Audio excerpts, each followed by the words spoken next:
उद्देश्य हूँ सार आमर जमी सप्तरंगर महोत्सव रही जमी भिवियोर कलर अच्छी जमीक आपड़ भायोलेट कलर इंडिगो कलर सेमती ब्लू कलर अच्छी रेड कलर अच्छी ग्रीन कलर अच्छी प्रत्येक कलर को पिला चिन्हवाई आम गोटे प्रत्येक दिवस को पालन कर प्रत्येक जदि आम गोटे कलर देखुचु ये कलर महत्व कौन ये कलर कहीं पालन कर सब कलर को अनुभव करने आम ग्रीन डे पालन कर पिला अनुभव करने दरकार जे ग्रीन डे रे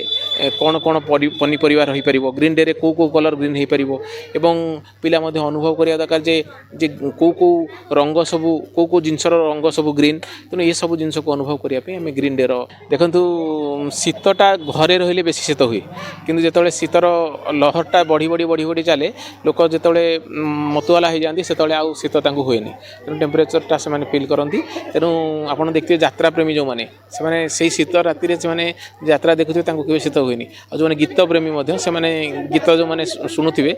गीत जो बढ़ी बढ़ी जाऊँ से देखुए से अनुभवटा बढ़ी बढ़ी जाऊँ हाँ कारण माँ नाचिले छुआटी उत्साहित हुए जे मो माँ भी नाचुची तेणु से माँ नाचटा समस्त निश्चय उत्साहित करे। आज शीतुआ संध्यार समस्त को मोर आंतरिक शुभेच्छा और नमस्कार। आज कलिंग एडवांस स्कूल शीत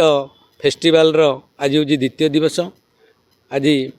कलिंग एडवांस स्कूल मते मुख्य अतिथि भाव में चयन करी मो डाकी स्कूल को मु निजको धन्यवाद करने सहित कलिंग एडवांस स्कूल समस्त कर्मकर्ता मान को धन्यवाद अर्पण करुच्ची। आज ये जो कुनि कुनि पिला माने शीत संध्यार घोरी परे बसिया कथा घरे किंतु सी आज शीत बढ़िया सहित सी आज मस्ती करुछंती। कलिंग एडवांस स्कूल एक निरा ढंग से विंटर फेस्टिवल पालन करुच्ची। एटी नाच गीत क्विज आ विभिन्न प्रकार को करिकुलर एक्टिविटी एटी पालन कराउची। कुनि कुनि पिला मानकर जो लुकायित प्रतिभा अच्छी ताको किभली भाव में प्रस्फुटित करा जिवो सार को बहुत बहुत धन्यवाद। ये जो निरा पदक्षेप नहीं